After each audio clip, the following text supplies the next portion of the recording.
that our Lieutenant Governor has graced us with her presence, her expertise, her experience, her life. She shared that with us last year. She'll share it again for those that are with us this year that were not able to join us last year. And I did want to recognize Nicole Correa from our office for spearheading this internally, for coming to me and said, Steve, we should really look at making this a permanent thing, and it's the right thing to do. The board supports that. We have our parliamentarian with us in the back, Chair Doug Berwanger from the great county of Wyoming with us here. And thank you, Doug, for coming here and participating with this important forum. But we're very pleased to announce the launch of the Women's Roundtable as a permanent ongoing NYSAC initiative. In 2016, 4 county executives are women in New York State. 9 NYSAC presidents are women. Past presidents have been women. 4 legislative board chairs are women that we can track right now, and 6 county administrators. So we wanted to report what we know to be true in 2016. That may have changed in 2017, and I know it has changed, but we didn't have that information as we came into this conference.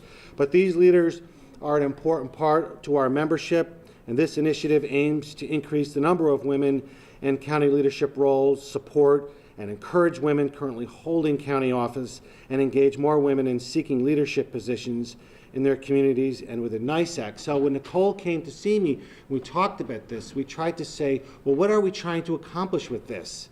There's lots of roundtables. There's lots of attention paid to women in government. What are we trying to do here? Well, what we're trying to do is get resources for those that are in government. That was the first thing that we're trying to accomplish with this roundtable. Today, suggestions that we take going forward into September, well, we want to do a more grand announcement of this in front of the full delegation.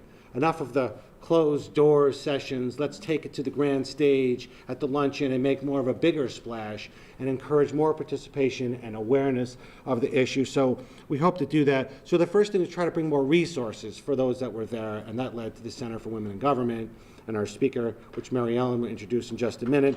But secondly, in talking with Nicole, to bring to your attention, to get feedback, your involvement is, how can we begin the process of more recruitment in the busy lives of people, both men and women, but in this particular case, how can we attract more women into government service to the elected positions? And so those were the 2-pronged goals that Nicole and I talked about. What you choose to do with it at the roundtable is up to all of you here today to advise us. We've put in place an advisory committee that we formed at NYSAC, and we'll be taking the feedback of all of you. So the NYSAC Women's Leadership Roundtable will offer resources including panels, network events at NYSAC conferences, such as this workshop here this morning, opportunities to speak with other women serving county governments around the state. We intend on doing webinars, articles in the NYSAC News magazine, and put together an online resource center led by Nicole at www.nysac.org. Again, finally, there'll be a launch celebration and an appropriate party. Hi, Cheryl, from the great county of Sullivan, our county attorney from Sullivan County. There'll be a great launch and celebration at the 2017 NYSAC Fall Seminar this coming year in Onondaga County. So with that said, it gives me great pleasure and privilege to introduce our president-elect, the Honorable Mary Ellen Odell, the Putnam County Executive. Have a great day. Thank you. Thank you, Lisa. Yeah, Steve does a wonderful job in coordinating all of the initiatives and all the topics and discussions that we've experienced over the last, yesterday and then continue on today. I am very, very grateful to be here today to be the moderator for this forum, and I'm equally as grateful that our Lieutenant Governor decided to join us again. For many of you who were here last year, can I see, show of hands? We remember the wonderful discussion that Lieutenant Governor opened up for all of us. And it all started with how she got here and why she is in government and her goals and her family and her commitment to public service. So with that, I would like to introduce Lieutenant Governor Hochul.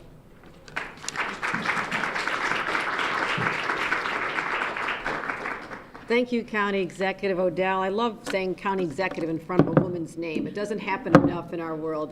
So thank you for assuming the mantle of leadership, running for office, and also in this organization where I believe you'll be sworn in next September then, okay, so I'm looking forward to that inaugural party.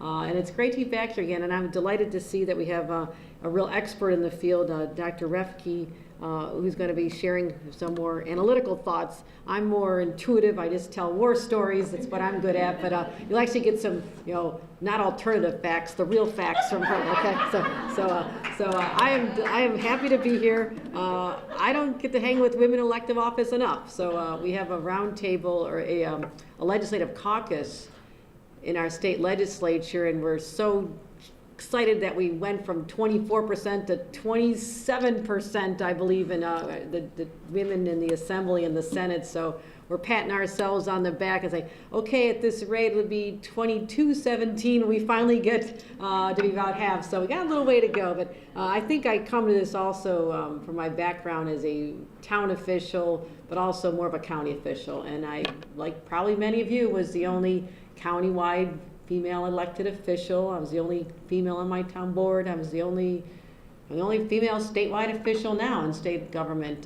So I'm kind of used to this drill of being the only one. So I tend to seek out by nature being with the other women who've shown the courage and sort of broken through the norms, and many times the first in your county to be elected, and really the groundbreakers that other people can now look to and say, you know what, it's been done before, and I can do that as well. And I think you need to recognize that's a role you play, because all of us hope to be in some way an inspiration, or at least a mentor to others, because that's what women look for. I mean, they want to know that other people have done it successfully and how they balance life and career and family and all this. I mean, I don't know that too many men say, I'm not sure I should run for office because, who's going to take care of my kids at the end of the day, and who's going to be there to help with homework, and if I'm off in Albany or I'm off at conferences like this, I'm not sure they sweat that out too much. I mean, we do have a couple token guys in the room. Doug Berenger, do you worry about that too much?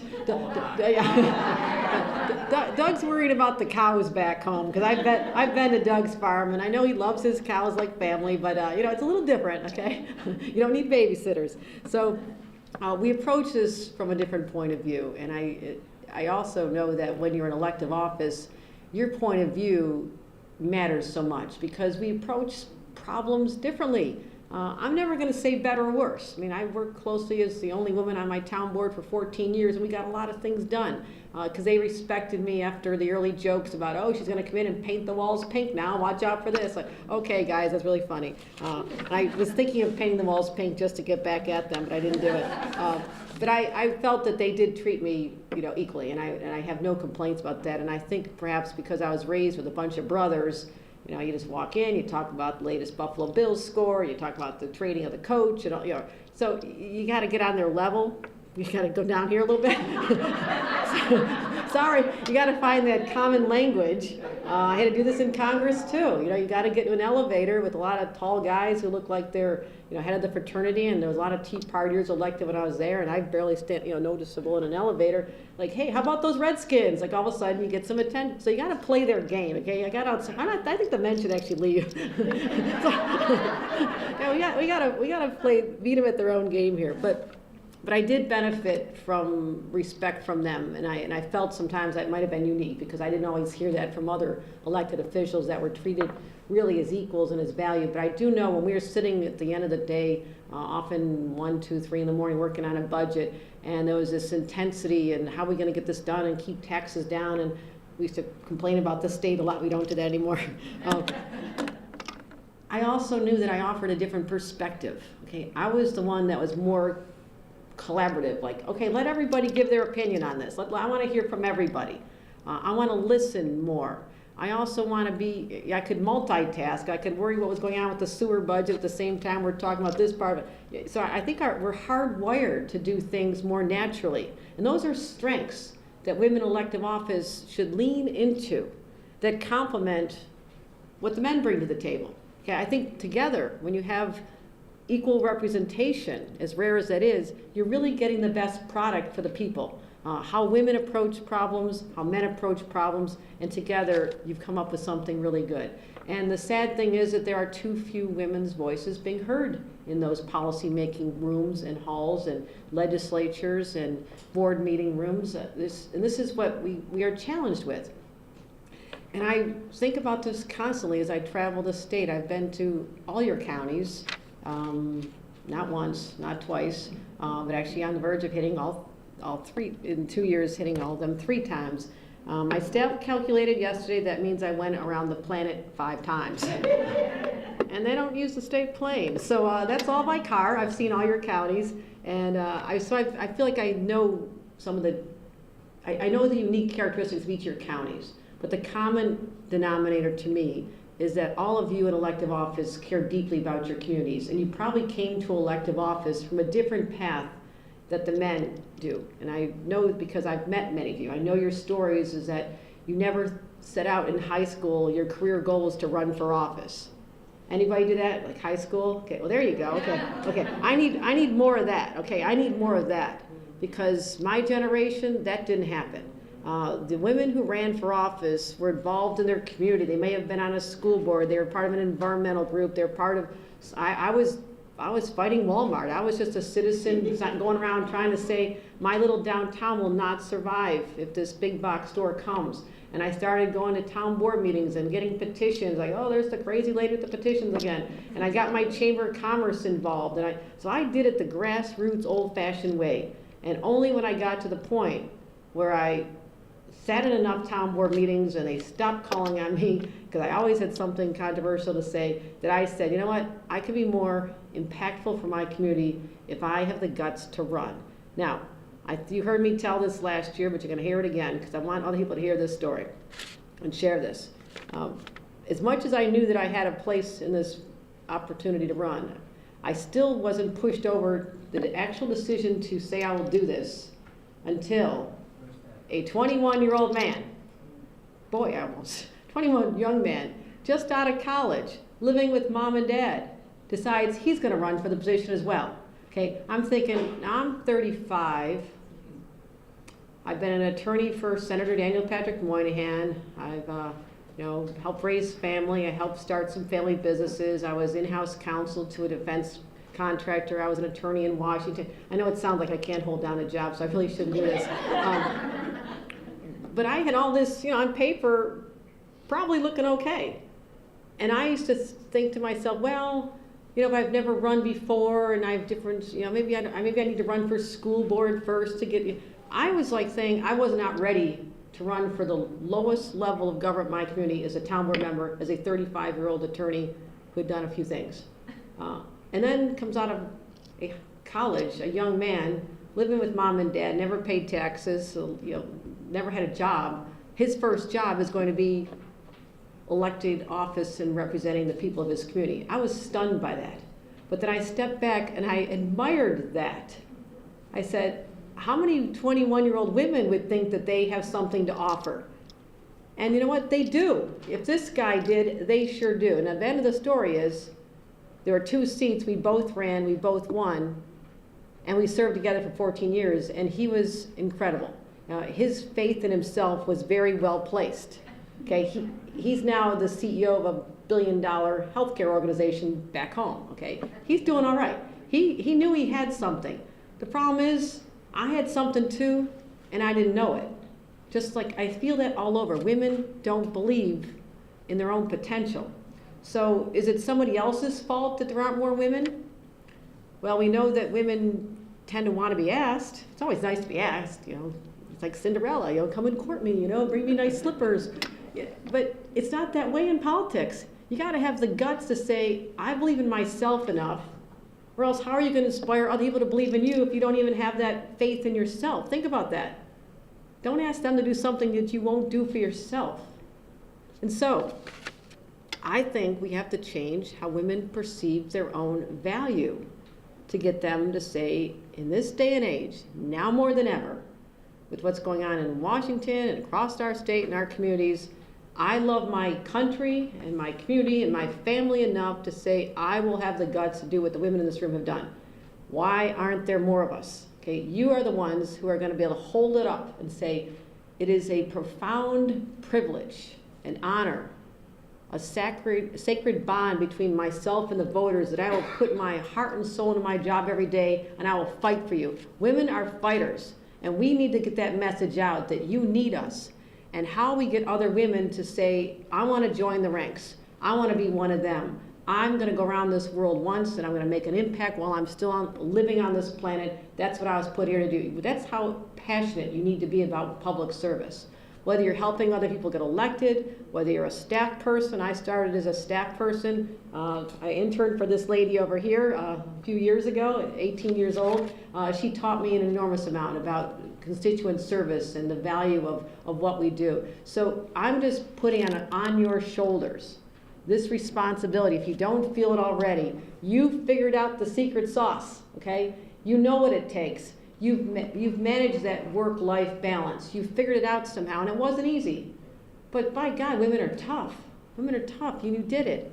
And for the women that are younger, debating whether they can pull it off with family, your whole life doesn't have to happen in a concentrated time.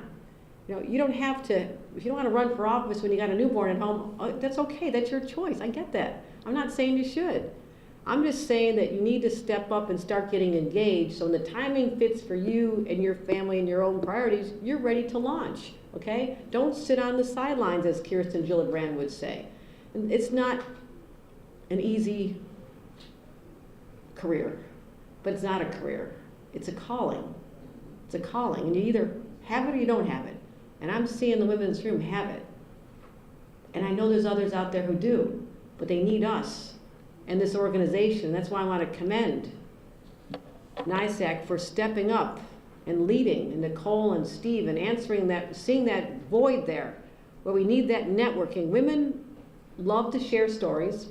They love to share experiences, and within that, they say, you know what, she did that in Putnam County, I can do that in Sullivan County, she did that in Erie County, I can do this up in Washington County. That's what happens. That kind of collaboration says, you know what, I'm not alone in this. There are other people who walked in the same shoes that I have as an elected official. They know the stresses. So feed on each other, share that camaraderie. I used to call Cheryl Denawful all the time. We were both county clerks. And we're like, can you believe what's going on now? And I'm getting kicked around in the press. Oh, so am I. They're beating me up, the crazy bloggers. I mean, you need that. And you can't, and also another thing with the family is, like, you don't always want to carry that home so your family feels bad. Like, I feel bad if I tell my husband or he sees something negative in the paper about me, or my kids would feel bad, or my parents, like, campaigning, you know, it's painful sometimes. And I would sometimes think maybe you shouldn't do it because you're hurting a lot of other people. They're feeling that pain. And I'm telling you, that family is proud of you. They're proud of you. And I heard this when I lost my election for Congress, and my parents had to see me exposed to such character assassination on television all over 7 counties. And it's like, you kind of walk into the grocery store the next day, it's like, oh my God, they hate me. You know, it's hard to lose. It's hard to lose. But I said to I apologized to my family for putting them through that, and they were angry at me for doing that. They said, you have nothing to apologize for. You had the guts to do something that very few people would do. Know that your family is supporting you, and your children are looking at you as role models and saying, I can do what my mom did. I have the guts to do something that others people would not do, because my mom taught me how to do this. And young men and women. I've got the most feminist young man in America, my son too. I'm real proud of him, because he saw what his mother did. And so he believes in the full equality of women because of what I was able to show him his own mother did. So know that you are modeling behaviors. People are watching, your family, your neighbors, the young girl in middle school who's thinking about, hey, I kind of like visiting the Capitol, maybe I want to do that someday. I was 13 years old when I decided I wanted to do that. I wanted to work in our nation's capital. And I read books on people who had been president, and I read about people through history who inspired me. Harriet Tubman, we have such an amazing history here in the state of New York that I've come to treasure. This is the 100th anniversary of women's right to vote. You all better know this, and you better be celebrating this in your own communities. And I'll come out and help with you. We're going to launch an incredible initiative on March 1st, and we're going to be celebrating all over. But the question becomes is, not just how we celebrated someone else's successes 100 years ago, is 100 years from now, what successes will they be celebrating that we accomplished? That is another burden I just put on your shoulders, okay? It's hard to do this to you. Women are very good at putting guilt on people. I raised a couple teenagers using the guilt all the time. But think about that. That is where we need to be at. Not mired down in the day-to-day, the budget, the infrastructure needs, and the mandates. I've been there. But lift yourself out of that every once in a while and say, what will our legacy be in this county? Why will it matter that I ran for office and had the privilege to serve? How will I have transformed my community in the time that I've been given this honor to be known as an elected official? That is something that I think women should do, can do, and inspire other women to want to run through that process. And so know that I'm out there to support you. We've done women's roundtables all over the state. If you want us to do one in your area, we'll combine, get together, we'll close the doors, and we'll talk, talk tough about what it's all about. But at the end of the day, I can tell you from personal experience of running for, I can't even count how many elections now. I had 5 elections in 4 years one time, which was kind of rough. Town, county, federal, and now state. There is no more noble calling than to serve your fellow man. And that is what you do. That is what each and every one of you do in this room. And so I'm proud of you. I'm proud of you for doing something that so few others would do, but it is up to you to make sure that the next time we meet, all these seats are filled, because there's a lot more women. Or we meet in September, or we have more women who will run, and you conduct your own training. And I did bipartisan training at the YWCA to train other women to run for office. I didn't care what party they were, especially at the local level. It doesn't always matter at that real local level, okay? You want low taxes, good services, and you get elected. I mean, it's pretty basic. We're not dealing with some hot button issues there. That changes as you go higher.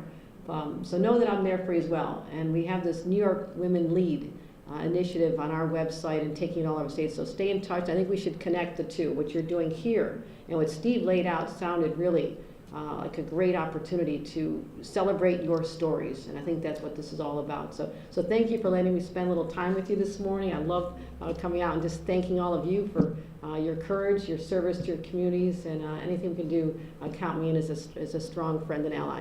Thank you, County Executive.